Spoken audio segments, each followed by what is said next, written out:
Okay, so today this Ed Puzzle is going to cover the American response to the rise of the dictatorships, as well as the Spanish Civil War and some of the American reactions to that. So quickly, just to kind of recap what we finished off in class was the Johnson Debt Default Act, whereby the United States decides that we are not going to continue to loan money to nations that are not current on their debt. They wind up, this policy actually winds up harming what would become our allies of Britain and France and restricting them to access to arms, as well as to another country that's going to play a role in foreign affairs in a little bit. So continuing, so leaving off, Americans during the Depression, again, were focused internally on what was going on in the United States. We're not as concerned about the international world as they needed to be, and didn't realize the dangers that were forming with the Depression. And so in a way, they couldn't see the forest through the trees and realized that by passing these laws, the Johnson Debt Act and the neutrality laws, as we're going to get to, they're actually enabling the dictators and not realizing the forces that they were going to have. And one of those things, is the have-nots, meaning the Germans, the Japanese, the Russians, the Italians. They wanted to become the haves. They wanted to have the power and the prestige that the United States, that Britain, that France had, and they were going to do what they needed to do to get to that. So this overall lack of understanding that the dictators and their actions were done to push their agendas. There were concerns that the United States could be brought in any future conflicts. And at one time, there was a proposed constitutional amendment that said that unless there was an invasion, Congress could not declare war until a national referendum took place. So that just shows you just how much the Great War had harmed the psyche of Americans, that we were contemplating passing an amendment to the Constitution that said that even Congress, which we had vested in the power to declare war, even that would be superseded by the will of the people unless there was a time of invasion.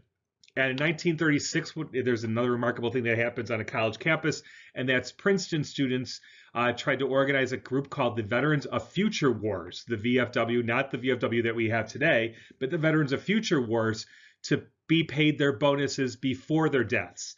So they were even saying there's going to be another conflict. Why don't we just get paid now to take care of that bonus before we go into war and die? So it just kind of shows you that specter of the Great War hanging over Americans' heads.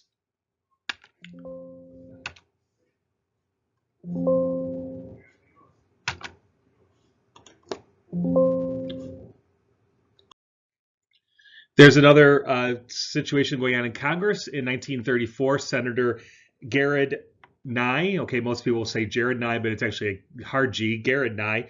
He was a Republican from South Dakota. He's put in charge of a special commission in the United States Congress to investigate, as it says, the blood business of how the U.S. got into the Great War. There's this overall concern that it wasn't the German U-boats, the submarines that were attacking the American shipping interest between the United States and Britain during the First World War that led us into that conflict, but it was the American bankers and the arms manufacturers who, after all, made cash on this, and they did very well in the war. War is good for big business.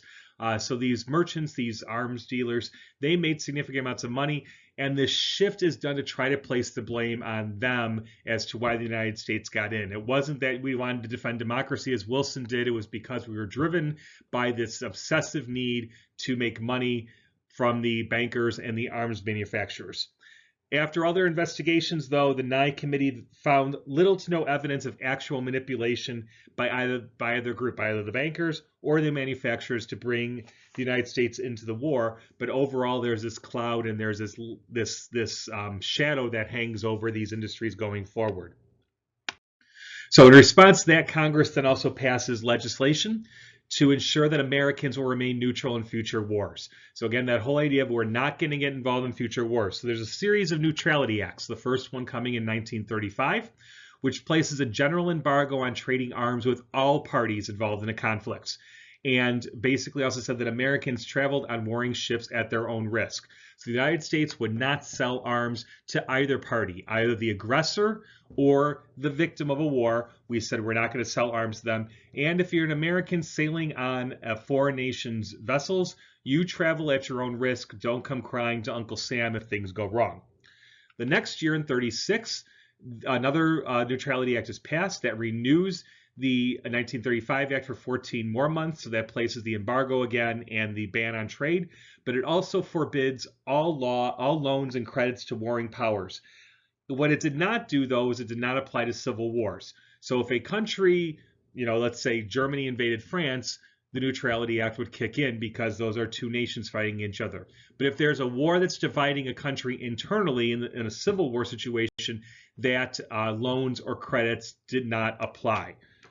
We're going to get to that in a second here, because in 1937, that previous acts are now placed without expiration dates. So now you've got the indefinite ban on selling weapons to either party. You've got the indefinite ban or risk of Americans traveling on their own out of accords. You've got the definite ban on loans and credits to warring nations. And now it extends to civil wars. And we'll get to that in a second as to why there's civil wars come up in here. But that's the Neutrality Act of 37. And there's another clause that said that American ships could not transport passengers or goods to belligerent powers, and Americans could not travel on belligerent ships. So an American ship could not transport goods from the United States to a warring nation, and Americans could not travel on vessels of countries that were fighting. So, in a couple of years, when Britain goes to war with Germany, in theory, Americans would not be able to travel on British ships. So again, it's trying to keep us out of war. They're looking at the Lusitania back in World War I, that Americans were on board the British ship when it was torpedoed by the German subs, and that caused the outrage. We're not going to have that because Americans can't be on foreign ships. It's this overreaction, overcorrection to the results of World War I. The 1937 Act did allow, though, for a cash and carry provision in terms of armaments, in that the President of the United States could allow sale of goods to European belligerents if the powers arranged their transport of the goods. So if they sent their own ships, or if another country was willing to carry them, we were willing to do that, and they paid immediately with cash. So they could not use credits, they could not use loans, they had to come with their hard currency in order to purchase these armaments. The reason for this is Roosevelt is seeing the dawning specter of Hitler rising in Germany, and is willing to try to do something to help Britain and France in light of the threats that Hitler is going to be made. He hasn't done anything aggressive towards Britain or France yet, but Roosevelt is seeing that Hitler is starting to make some noise, and in order to start helping Britain and France in a potential conflict with them. All right, so we talked about how this Neutrality Act extends to civil wars, and the reason for that is because of a couple things that go on back in Europe. So going back to the international situation, in 1936, Germany retakes the Rhineland. The Rhineland had been an area between France and Germany, as the Ruhr Valley. It's a very industrial area, very key area for industrial productivity because it's got lots of coal mines. Germany takes that again back. So that had been an area dispute, but Germany re-seizes that and militarizes that, which is going to be problematic because that was not allowed by the peace treaties or the Treaty of Versailles. The 1936 also sees the start of the Spanish Civil War. So Spain is divided into two groups. The Republicans, as they're called, which is the current Spanish government, aligns with communists and anarchists. So it's strange that anarchists would align with the current government. But in a way, politics makes strange bedfellows. They join together in order to maintain the government they have, and that's supported at the time by the Soviet Union. On the other side of the equation, the nationalists, who are the rebels who are trying to overthrow the government, are collections of monarchists, those who are in favor of keeping the king, conservative traditionalists, and fascists. So again, you get this odd mixture of people all kind of in this tradition order union there. That group, the nationalists, are led by a military leader. General Francisco Franco is head of the nationalist cause, and he is going to be the face of that cause in terms of that. You got the Soviet Union siding with the Republicans. Germany and Italy, because the fascist piece within the nationalist movement, Germany and Italy join with and help Franco and his fascist forces in their battles against the Republicans. America, how do we react? We're largely going to divide by religion. So this is where one of these things of where it's not social class, it's not necessarily ethnic groups, but it's going to be a religious division that's going to produce the sides that we're going to support. So largely, Protestants and Jewish people support the Republican cause. Now, again, Republican meaning Republican in Spain, that group that wanted to maintain the monarchy.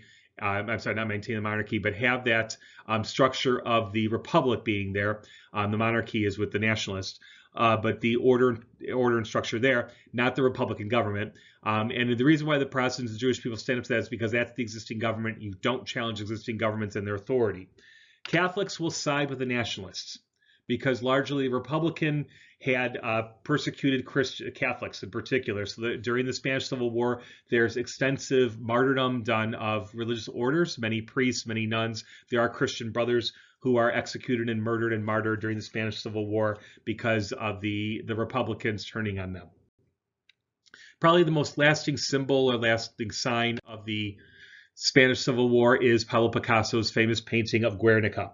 And this depicts the 1937 bombing by the nationalists, so the fascist forces, on the city of Guernica in April of 1937. So when this city is bombed, Picasso, who was Spanish, is so moved by the tragedy that he goes and he creates, again, this large-scale mural to portray it. You see, the mother over here with her child who's dead, the horse that's kind of running out of control, the people in the chaos here, the person being burned by the flames, the dead body over here, the broken sword, all these symbols here representing the death and destruction that the Spanish nationalists incurred upon the Republican forces during that aerial attack. So it's the first time really that large-scale air forces have been used against a civilian population. So we see in World War II that there is, the Red Baron and other military aces, air combat there. There's limited bombing raids on military targets, but in the Spanish Civil War, it's the military being used against civilians to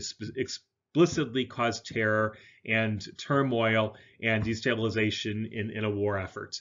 And many of the planes and the supplies and the training came from places like Germany and Italy. So what's going to be the Americans' response to this? 3,000 Americans joined the Abraham Lincoln Brigade to fight in Spain on the Republican side. Roosevelt is going to continue to offer relations with the Republican government, so he tries to sit there and recognize the existing government of Spain and work with them. But, the tensions are there when we know that Franco's ultimately going to win. In 1937, the Neutrality Act applied the arms embargo to both sides. So that's why that Neutrality Act was tweaked, because again, in 36, it's between warring powers. In 37, it becomes between civil war, so the sides in the Civil War, and this is the reason for it. So the U.S. basically does nothing while Franco is supplied by dictators because the Republican government's finances are strained. They don't have the cash and carry policies necessarily that we're trying to put into place. But, Germany is right there. Italy is right there, and they're able to supply Franco in their drive to take over Spain. So what winds up happening is the democracies, by that meaning the United States, Britain, and France, their determination to stay out of the war condemned a fellow Spanish democracy to death. So by the time the war is over, Franco has installed himself in as the fascist dictator of Spain.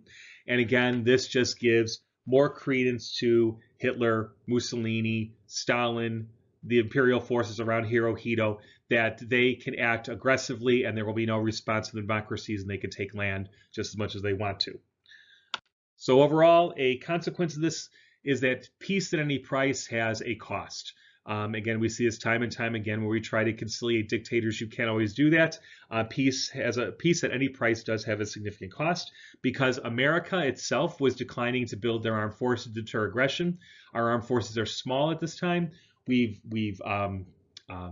demilitarized after the Great War. We're not rebuilding up our reserves at this time. We're trying to solve our own economic crises domestically and not militarily, and so our armed forces go to decline.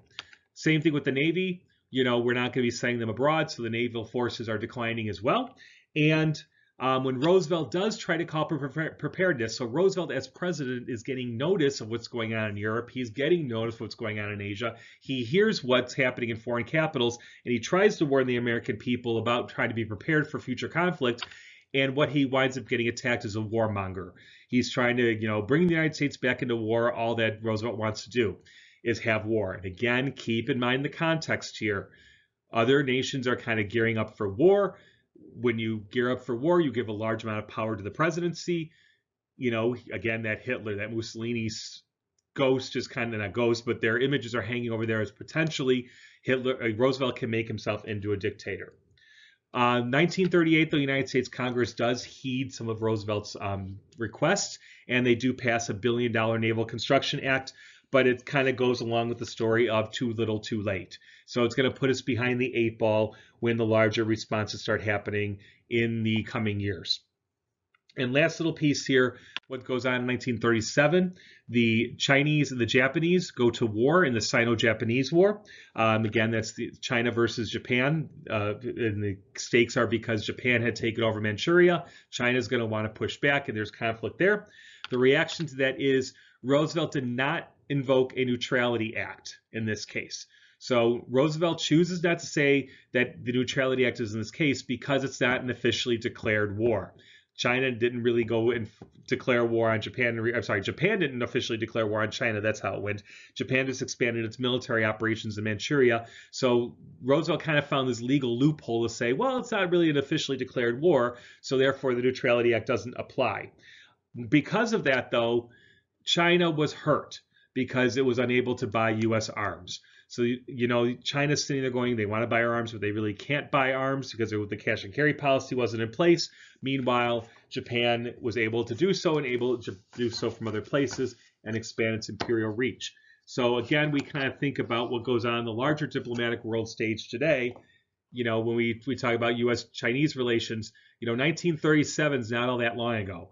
And where, when China kind of feels like the world is kind of ganging up on it, you see where that could be in the mindset. I'm not saying it's an accurate mindset, but I'm saying you can definitely see where some of these pieces are because just, a little over 80 years ago, the United States wasn't backing it up against imperial forces that would go in and do significant damage to the Chinese countrysides, people, economy, and everything else.